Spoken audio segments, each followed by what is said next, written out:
Do not follow voices coming from the Yellow River after midnight, especially if the voices sound familiar, because according to one ancient Chinese legend, there is a drowned village beneath the river, and sometimes the people below still call for help. More than 4,000 years ago, during the final years of the Xia Dynasty, the Yellow River suffered one of the worst floods. Entire villages vanished overnight. Farmland disappeared beneath endless water. Thousands died as the river swallowed roads, temples, and homes without warning. But according to forgotten local legends, one village never resurfaced, not because the flood destroyed it, but because something beneath the river refused to let it go. Ancient records describe a small settlement located near the northern banks of the Yellow River, far from the Xia capital. The village was isolated, surrounded by dense forests and steep, muddy hills. Very few travelers passed through it, and according to surviving stories, the villagers there worshipped strange river spirits long before the Xia Dynasty arrived. Every winter they held rituals beside the river after sunset. Lanterns floated across the water. Animal bones were burned beside the shore, and no outsider was ever allowed to witness the ceremonies. People living nearby believed the villagers feared something inside the river, something ancient, something sleeping beneath the water. Then came the flood. According to the oldest legends, heavy rain fell for 13 straight days. The river rose higher every night. At first, the villagers refused to leave. They believed the river spirits would protect them, but on the 13th night, the water suddenly became silent. No current, no wind, no rain. The entire river stopped moving, and according to the story, that was when the voices began. Villagers heard people calling from beneath the water after midnight, soft voices coming from the darkness below the river surface. Some claimed the voices belonged to dead relatives. Others heard children crying for help. Then the lanterns appeared, dozens of red lights slowly moving beneath the water, not floating on top, walking below, as if carried by unseen people beneath the river itself. That same night, half the village disappeared. No screams, no signs of struggle. Families simply vanished from locked homes without explanation. The remaining villagers tried fleeing before dawn. But according to later accounts, nobody managed to escape the forest surrounding the settlement. Every road somehow led back toward the river. Then the ground started shaking. Witnesses claimed enormous bubbles rose from beneath the riverbank.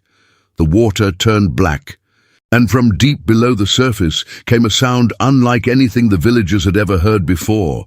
A deep breathing sound, slow, heavy, alive. By sunrise, the entire village had vanished beneath the floodwaters. When nearby settlements finally reached the area days later, they found nothing. No bodies, no rooftops, no ruins, only dark water stretching across silent land. But according to local legends, the village was still there, buried beneath the river, intact, waiting. For centuries, strange stories continued spreading along the Yellow River. Fishermen reported hearing bells beneath their boats after midnight. Travelers claimed they saw rooftops underwater during heavy fog. Some swore they saw people standing beneath the river surface, staring upward from impossible depths. Then came the disappearances. Over the centuries, dozens of people vanished near the same stretch of river. Most were never found, but those who returned alive all described similar things: voices, lanterns, and streets beneath the water. The most famous account came during the late Han Dynasty. According to surviving writings, a ferryman named Chen disappeared during heavy fog while crossing the river at night. 3 days later, he suddenly returned to shore, barefoot and half-frozen. At first, Chen refused to speak, but after several days he finally described what happened, and according to the records, his story terrified the entire region. Chen claimed thick fog surrounded his boat shortly after midnight. Then he heard knocking beneath the wooden floorboards. 3 knocks, slow, heavy. Then came the voices, people calling his name from beneath the water. He recognized some of them immediately. His dead father, his younger sister who had drowned years earlier, even his childhood friend who had died during winter famine. The voices begged him to stop rowing, to come below. Then the river beneath his boat lit up red. Lanterns, dozens of them moving beneath the current. And beneath the lights, he saw rooftops. Stone roads, ancient houses standing silently under the river, a complete village beneath the water. Then the people appeared. Chen claimed pale figures slowly emerged from the underwater streets, carrying red lanterns. Their clothing looked ancient, their skin moved like wet paper beneath the current. And although their mouths never opened, he could still hear them calling his name inside his head, begging him to join them below.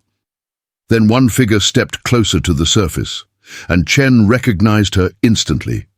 It was his sister, exactly as she looked before drowning years earlier, except for one thing. Her eyes were completely black. Chen claimed his boat suddenly stopped moving, as if something beneath the river was holding it in place. Then cold hands grabbed the sides of the boat from below. More hands appeared moments later, dozens of them pulling silently upward from the darkness beneath the water. Chen fled into the river fog and remembered nothing else until waking on the shore 3 days later.